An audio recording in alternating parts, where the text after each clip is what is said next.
We've been hit 19 times over the last few weeks. In Iraq, where we have 2,500. In Syria, where we have 900. We've gotten hit 90-plus times under the Biden administration, responded 4. This will be the 5th. Look at all those places in Iraq, these militias firing at our guys. Should we worry about hitting these Iranian militias in Iraq if the Iraqi government doesn't want us to? If you harm American service members, you should have hell to pay. Now, I'm not sure Biden's policy with how he's deploying those troops is the right one. He's not really articulated why that's there. It seems like the risks are better than the benefits in terms of that. But put that aside, wherever our troops are, if you're taking pot shots at them, you better be prepared to get return fire. We're not going to let our troops be sitting ducks. You have a major foreign policy address at the Heritage today. The main points that separate you from the other candidates?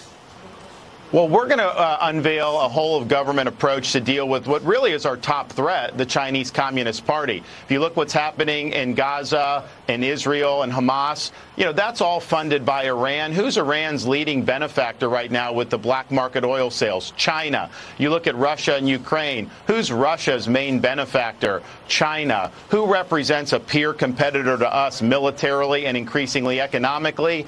China. We're back in an era of great power rivalry after the end of the Cold War and the age of terrorism. We still have a lot of other threats, but we've got to get the China issue right. And so I'm going to have a policy that's going to get that job done. Speaking of China, President Biden is also ordering airstrikes in eastern Syria overnight against a weapons depot and an ammo storage facility that were involved in attacks against U.S. troops in the region within the last week. These facilities were controlled by Iran's Islamic Revolutionary Guard Corps, and the Defense Secretary Lloyd Austin is emphasizing these narrowly tailored strikes in self-defense were intended solely to prevent and defend U.S. personnel in Iraq and Syria. They are separate and distinct from the ongoing conflict between Israel and Hamas. President Biden hinted this might be coming earlier in the week.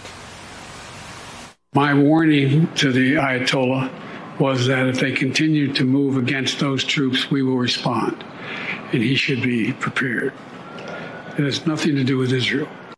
We're told these strikes were carried out by a pair of F-16s, and while defense officials are not telling us exactly where they flew from, they do say they hit exactly what they were aiming at. We are also hearing that of the 2,000 troops who were given ready to deploy orders within the last couple weeks, 900 are heading to the Middle East now.